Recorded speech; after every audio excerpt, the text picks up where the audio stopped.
এ কি, সবাই আছে কিন্তু কই তাকে তো দেখছি না। তাকে আর দেখবেন কি করে মহারাজ? দেখুন, সে হয়তো এখনো তাকে সর্ষের তেল মেখে শ্বশুর বাড়ির আদর খাচ্ছে। না না, শ্বশুর বাড়ি যাবে বলে তো গোপাল ছুটি নিয়েছিল বটে, তবে সে ছুটি তো শেষ। আরে আজ তো তার রাজসভায় আসার কথা। আর গোপাল ভাঁড় কখনো কথার খেলাপ করে না, তাই সোজা সেখান থেকে এখানেই চলে এলাম। এই তো, বলতে না বলতেই গোপাল চলে এসেছে। কিন্তু আপনি কি খেয়াল করেছেন মহারাজ, এসে থেকেই গোপাল কেমন দেখিয়ে দেখিয়ে শুনিয়ে শুনিয়ে ঢেঁকুর তুলছে? হ্যাঁ হ্যাঁ হ্যাঁ, আমি খেয়াল করেছি। ইয়ে না মানে, গোপালের মনে হয় খাওয়া দাওয়াটা একটু ভারী হয়ে গেছে। কি করব মহারাজ, এমন সুস্বাদু খাবার যেন এখনো মুখে লেগে আছে। গোপাল মনে হচ্ছে একেবারে কবজি ডুবিয়ে খেয়েছে। তবে শাস্ত্রে লেখা আছে অতি ভোজন স্বাস্থ্যের পক্ষে অত্যন্ত ক্ষতিকারক। বৃথাই বলা, গোপাল এসব কথা এক কান দিয়ে ঢোকাচ্ছে আর এক কান দিয়ে বার করে দিচ্ছে। না না না না, তা কেন হবে? ওই তো গোপাল খুঁটিনাটি শুনছে আর মিটি মিটি হাসছে। ওই হাসিটাই হবে মহারাজ। তবে গোপাল যা কিপটে, তাতে নিজে সবার খাবে, তবে সবার জন্য নিজে কিছু খরচ করবে না। আমি মন্ত্রী মশাইয়ের সঙ্গে একমত। এই কথা স্বীকার করতেই হবে, গোপাল কিঞ্চিত নয় বরং বাড়াবাড়ি রকমের মিতব্যয়ী। এটা আমি কি শুনছি, তুই নাকি কিপটে? এই তো টেকো ব্যাটা এবার আচ্ছা পেঁচে পড়েছে। তাই না হয় মেনেই নিলাম আমি কৃপণ, কিন্তু কিপটে কে নয় মহারাজ? তাই তো, এই প্রশ্নের এখন আমি কি উত্তর দিই? এই হলো গোপালের কারসাজি। যেই দেখলো নিজে আটকে গেছে, অমনি সবাইকে নিয়ে টানাটানি শুরু করেছে। না না না, ব্যাপারটা হেসে উড়িয়ে দেওয়ার মতো নয়। গোপালের প্রশ্নটা তো আমাকে বেশ ভাবিয়ে তুললো।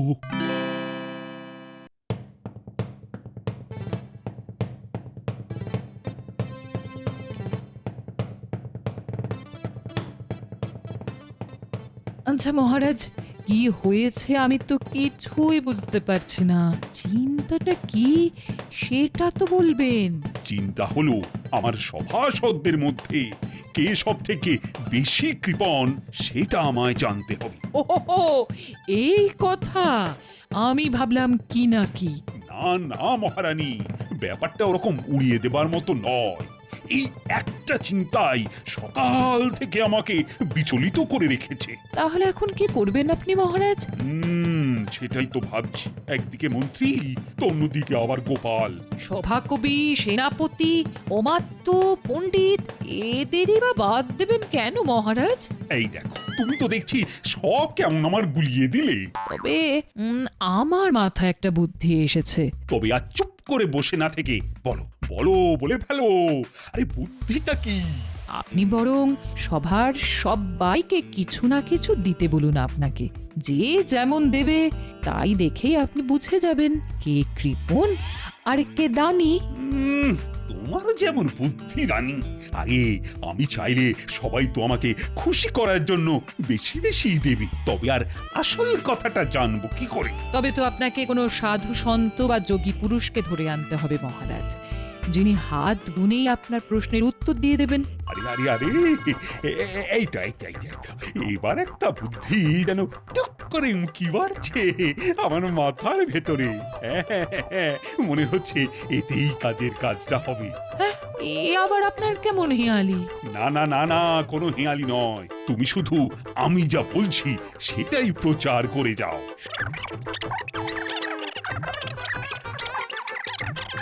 সব শুনে আমার তো আরো সব গুলিয়ে গেল। তোমার গুলোলেও আমি যে এবার এই এক চালেই সব কটাকে একেবারে চেলে নেব।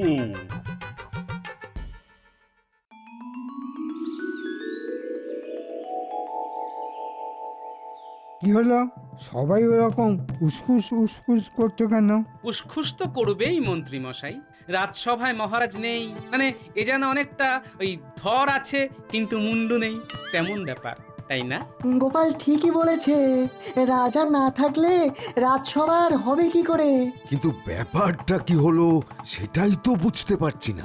মহারানী খবর পাঠিয়েছেন এক ত্রিকালজ্ঞ সাধু হিমালয় থেকে নেমে এসেছেন মহারাজকে গুরুমন্ত্র দেবেন বলে। তাই এক সপ্তাহ মহারাজ রাজসভায় আসতে পারবেন না। হঠাৎ করে মহারাজ আবার এইসব মন্ত্রতন্ত্র নিয়ে মাথা ঘামারে গেলেন কেন? বেশ তো চলছিল, কই আগে তো এমন কিছু শুনিনি কখনো। আগে শোনি বলে আর কখনো যে শুনবে না এমন কথা কোথাও লেখা আছে নাকি? মনে হচ্ছে মহারাজের মাথাটা আচ্ছা করে চিবিয়ে সাধু বাবা ভালোই মালকুড়ি গেঁড়াবে। চোরের মন তো বোঁচকার দিকেই পড়ে থাকবে। আপনি কি আর ভালো কিছু ভাবতে পারবেন? তুমি কি আমায় কিছু বললে গোপাল? না না, বলছিলাম যে ওই আশেপাশে তো কত কি হচ্ছে। এবার না হয় আমরা দেখব ওই মহারাজ যতদিন না আসছেন ততদিন মন্ত্রী মশাই ছড়ি ঘোরাচ্ছেন। কি আশ্চর্য! মন্ত্রী মশাই পিত্রাঘাত করবেন, এমন কাণ্ড হলে তো সবকিছু লন্ডভন্ড হয়ে যাবে। গোপালের যেমন কথা, শরীর কেন ঘোরাবো? আমি তো মহারাজের দেখানো পথে মন প্রাণ দিয়ে রাজকার্য পরিচালনা করব। আর আমরা মহারাজ কবে গুরুমন্ত্র নিয়ে ফিরে আসেন তার দিন গুনব।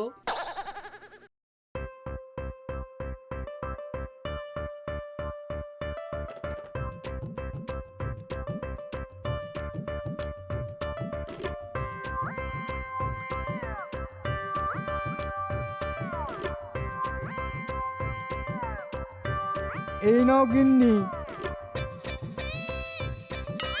কাতলা মাছের মাথা, পুঁই শাক, কুমড়ো সব একেবারে বেছে বেছে এনেছি। আজ কিন্তু গিন্নি ওই শাক চচ্চড়ি করতেই হবে। বলি, কেমন রাজকার্য করতে তুমি যাবে শুনি? কি এমন শুভ কাজ আছে যার জন্যে মাছের মাথা দিয়ে শাক খেতে হবে? আছে আছে গিন্নি, মহারাজ এখন কোনো এক সাধু বাবার খপ্পরে পড়ে গুরুমন্ত্র নিচ্ছেন। তাই আজ থেকে এখন কদিন আমি মহারাজ। ওহ, আমি কি এমনি এমনি লাফাচ্ছি? সে মহারাজে হও আর যাই হও, আজ নয় কাল, কাল নয় পরশু করে আমাকে খালি ভুলিয়েই যাচ্ছ। কিন্তু এবার আমি আর ভুলছি না। তোমায় কিচ্ছু ভুলতে হবে না, আমার সব মনে থাকবে। কে আছো ঘরে? সাধুকে কিছু ভিক্ষা দেবে নাকি? সবে একটা শুভ কাজ করতে যাব বলে মনে মনে তৈরি হচ্ছি, ও নিয়ে এসে দাঁড়ালো। এই যে বাবা, দাও না এই সাধুকে কিছু। ও বাবা, একটু দেশে সাধু বাবা নয়, একেবারে চকচকে সাধু বাবা। তা বাবা কোথা থেকে উদয় হলেন শুনি? আমার যোগ সাধনা সে তো সেই হিমালয়ে। তবে এখানে আমি এসেছি তোমাদের মহারাজ কৃষ্ণচন্দ্রের কাছে, তাকে গুরুমন্ত্র দিতে। বাবাজি তো আচ্ছা ধরিবাজ, গাছেরও খাবে আবার তলারও কুড়োবে, মানে মহারাজের কাছ থেকে ভালো মতো গেঁড়াবে, আবার তার কাছ থেকে চেয়ে ঝোলা ভরবে। দাঁড়াও, ভরাচ্ছি তোমার ঝোলা। এই সাধু কি তবে কোনো ভিক্ষাই পাবে না? তবে এক মুঠো চাল আর একটা আলু, ব্যাস ওই দাও ওর ঝোলা, ওতেই হবে। তোমাদের কল্যাণ হোক, কল্যাণ হোক।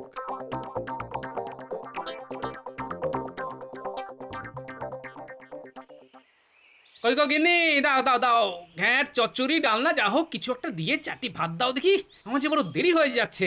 তাই বলো, আমি তো ভাবলাম মহারাজ তোমাকে দেখেই একেবারে গদ হয়ে তোমার মাইনে বাড়িয়ে দেবেন। সে মহারাজ হলে না হয় হতো, তবে মন্ত্রী মশাই কি আর অত সহজে ঘাড় পাতবেন?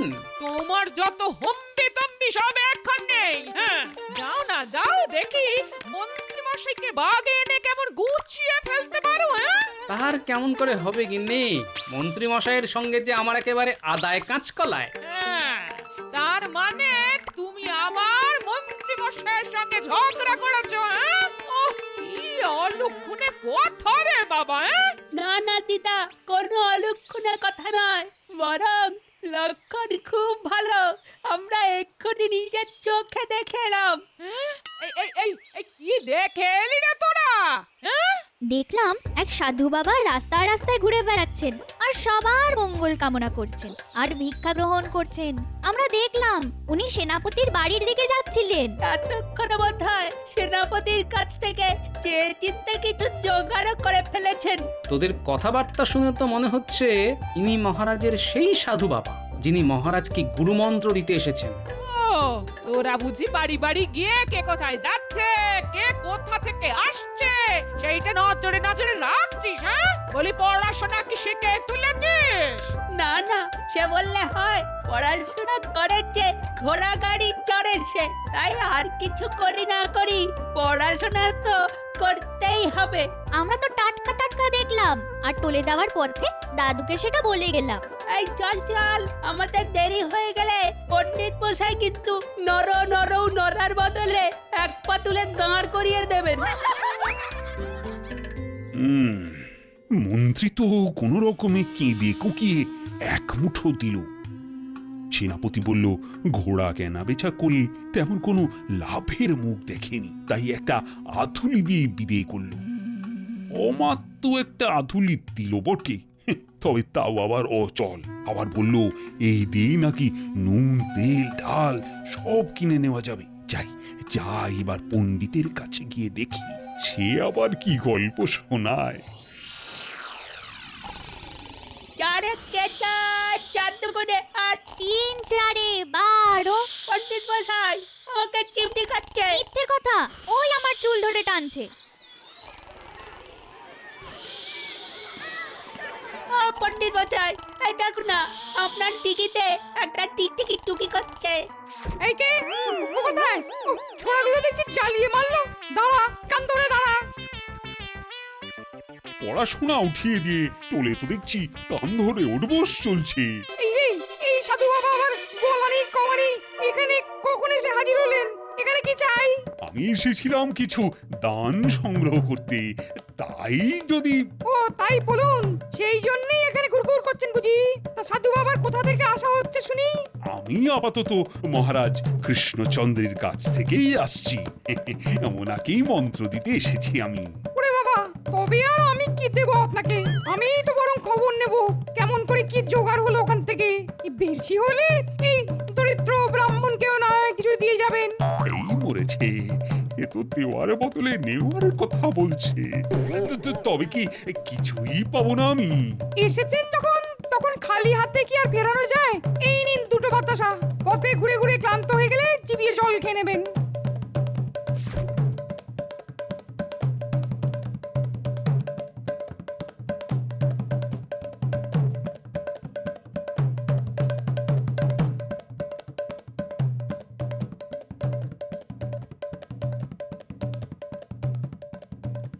ওহ, কাদের কাদের কাছে গিয়ে হাত পাচ্ছি কে জানে। বিজ্ঞানী নিজের আবিষ্কার করা একটা বড়ি দিয়ে বলল, থোড় বড়ি খাড়া দিয়েই খাওয়া দাওয়া সারা যায়। তাই এর থেকে বেশি কিছু দেওয়ারও নেই আর নেওয়ারও নেই।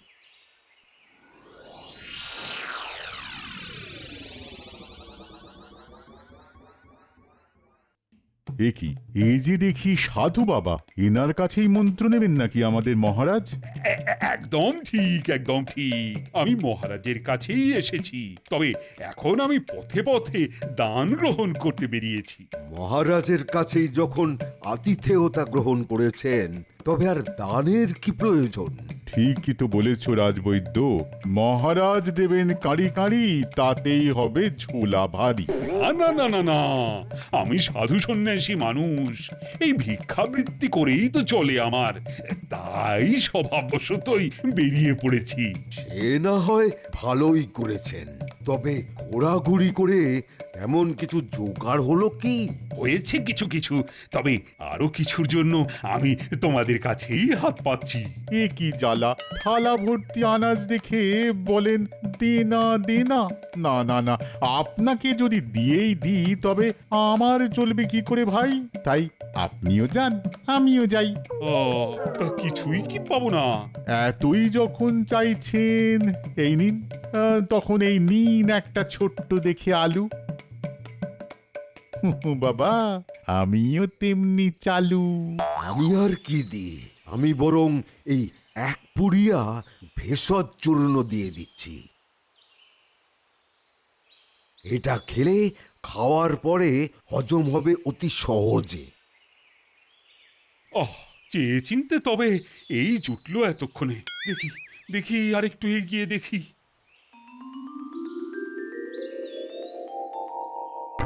বলে খেতে দাও বলে তো সারা পাড়া মাথায় করে ফেললে, হ্যাঁ?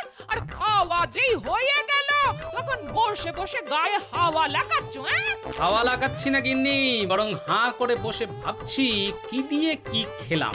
ও শুধু দাদুকে খাওয়ালেই হবে, আর দাদুর এই সৈন্যবাহিনীর কি হবে? দাদু খেলে আমরাও খাবো, আনন্দে বগল বাজাবো।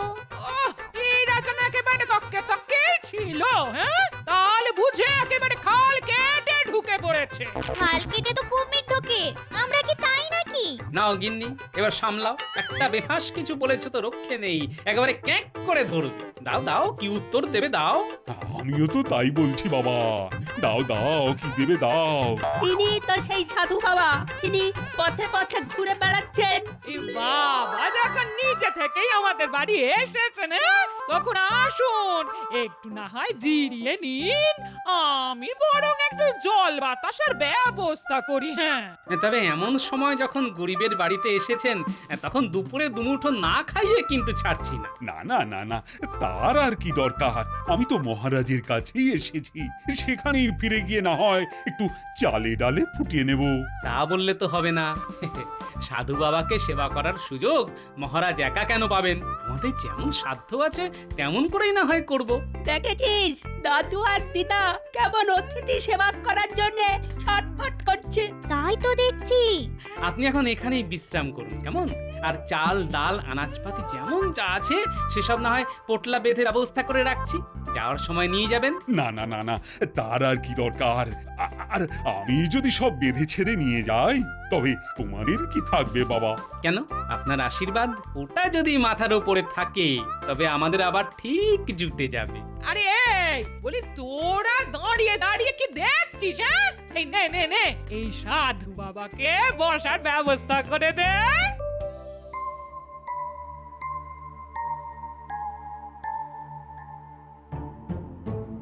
মনে হচ্ছে মহারাজের মাথাটা একেবারেই খারাপ হয়ে গেছে। সারা দিন কি যে করলেন কে জানে। এবার রাতেও কি সব ফন্দি ফিকির আটছেন বসে বসে। কি হলো রানী? আরে নিজের মনে কি বিড়বিড় করছো? আমি তো জোরে জোরেই বলছি, আপনি যেন ওই কৃপণ খুঁজতে একেবারে দিন রাত এক করে ফেলছেন। না না না না, ব্যাপারটা বেশ ভাবিয়েছে আমাকে রানী, তাই ওটা নিয়ে লেগে আছি। সারা দিন তো লেগে থাকলেন, তারপরে আবার রাতেও একটু বিশ্রাম নেবেন না মহারাজ? সবার কাছ থেকে শুধু দান গ্রহণ করলে হবে? তাদের তো দিতেও হবে কিছু। আপনি যে কি বলছেন আমি কিছুই বুঝতে পারছি না। তবে আমি বেশ বুঝতে পারছি, কাল রাজসভায় বেশ একটা শোরগোল হবে।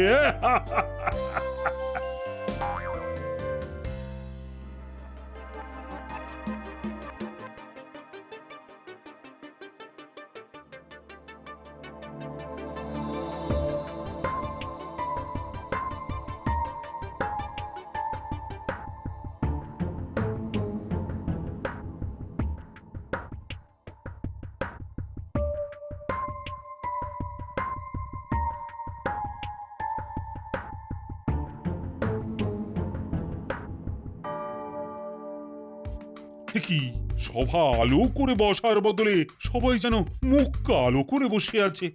তা ব্যাপারটা কি?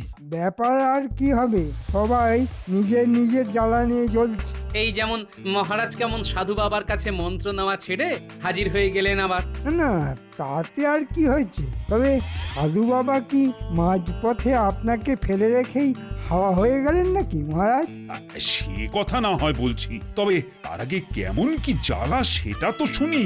কাল দিনে রাতে যা হলো, আমারও শুধু কপাল চাপড়াতে ইচ্ছে করছে। আমার তো মনে হচ্ছে হচ্ছে ওই সাধু বাবা নিশ্চয়ই কোনো জাদু জানেন। তা কিরকম কি জাদু দেখালো শুনি? দেখবে আবার কি, যেমন যা দিলাম গুনে তাই ফিরে এলো দেখি অনুরূপে। একদম ঠিক বলেছে। আমি যেমন পুড়িয়া দিয়েছিলাম ঠিক তেমনই একটা পুড়িয়ায় সোনার গুঁড়ো মুড়ে কে যেন আমার ঘরে ফেলে এসেছে। আমি দুটো বাতাসা দিয়েছিলাম, ঠিক তেমনই দুটো সোনার টুকরো পেলাম ঘরে। আমিও তো এক মুঠো চাল আর আলুর পরিমাণ মতো সোনার টুকরো আর গুঁড়ো গাঁড়া পেলাম। আরে গোপাল, তুমি কি পেলে? মানে তোমার সঙ্গেও এমন কিছু হয়নি বুঝি? আগে আমি ঝোলা ভরে যেমন দিয়েছি তেমনই ঝোলা ভরে পেয়েছি মহারাজ। বাবা বাবা বাবা, কিন্তু মানে তুমিও তো সবার মতো একটু আধটু দিয়েই হাত ছেড়ে ফেলতে পারতে। মহারাজ, দেওয়ার আনন্দ তো পাওয়ার থেকে অনেক বেশি, তাই সাধু বাবাকে দেওয়ার ব্যাপারে আমি আর আমার গিন্নি দুবার ভাবিনি। সাবাস গোপাল, সাবাস। এই চিন্তা ভাবনা যদি বাদবাকি সবাই করত, তাহলে আজ আর তাদের এইভাবে হায় হায় করতে হতো না। সে আর বলতে, আমি যদি ওই অচল আধুলির বদলে ওই বেশি বেশি করে খুচরো দিতাম, তবে কারি কারি মোহর পেতাম। ইস, সবাই যখন সার সত্যটা বুঝেই গেলে, তবে আর একটা সত্যি শোনো, ওই সাধু আর কেউ নয়, তোমাদের এই মহারাজ। তোমাদের মধ্যে কে কেমন কৃপণ সেটা জানার জন্যেই আমি সাধুর বেশেই তোমাদের পরীক্ষা নিয়েছি। আর বেশ ভালোভাবেই বুঝেছি কারা কৃপণ আর কে দানি। আপনি আমার বুদ্ধির তারিফ করেন মহারাজ, তবে এবার যে আপনার বুদ্ধিরও তারিফ করতে হবে। জয় মহারাজ কৃষ্ণচন্দ্রের জয়।